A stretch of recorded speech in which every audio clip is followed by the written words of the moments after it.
آج کی خاص خبر، ایران میں پھنسے ہندوستانیوں کی وطن واپسی شروع۔ ایران میں احتجاج اور تشدد کے دوران وہاں پھنسے ہندوستانی باشندے دیر رات خیریت سے دہلی ایئرپورٹ پہنچ گئے۔ ان میں زیادہ تر طلباء ہیں۔ کچھ ہندوستانی حکومت کے اقدام کے ذریعے ہندوستان واپس آئے، جبکہ کچھ اپنے خرچ پر نجی پروازوں سے پہنچے ہیں۔ واضح رہے کہ اس سے قبل وزارت خارجہ نے ایران میں پھنسے ہندوستانیوں کے لیے ایک ایڈوائزری جاری کی تھی۔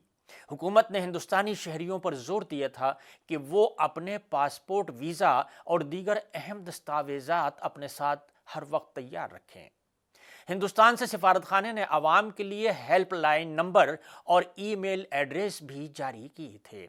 حکومت ہند کی جانب سے یہ ایڈوائزری امریکی صدر ڈونالڈ ٹرمپ کی اس دھمکی کے بعد سامنے آئی تھی جس میں انہوں نے کہا تھا کہ اگر ایران نے ملک گیر احتجاج کا جواب تشدد کے ساتھ جاری رکھا تو وہ فوجی کارروائی کرے گا۔ ہندوستانی وزارت خارجہ کے ترجمان رندھیر جیسوال نے جمعے کو کہا کہ ہمارے تقریباً 9,000 شہری اس وقت ایران میں مقیم ہیں۔ ان میں سے زیادہ تر طالب علم ہیں۔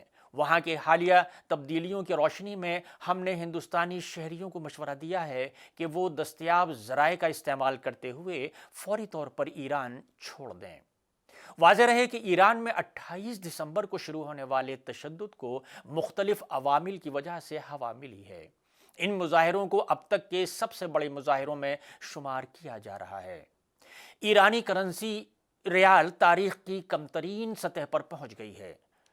چائے اور روٹی جیسی روزمرہ کی اشیاء بھی بہت مہنگی ہو گئی ہیں۔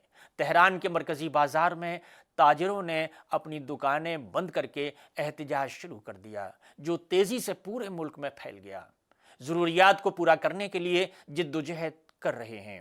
مظاہروں کے دوران سیکورٹی فورسز نے براہ راست فائرنگ کا سہارا لیا، جس کے نتیجے میں ہزاروں افراد ہلاک ہو چکے ہیں۔ انٹرنیٹ اور فون سروسز بھی بند کر دی گئی تھیں، جس سے تشدد میں مزید اضافہ ہو گیا ہے۔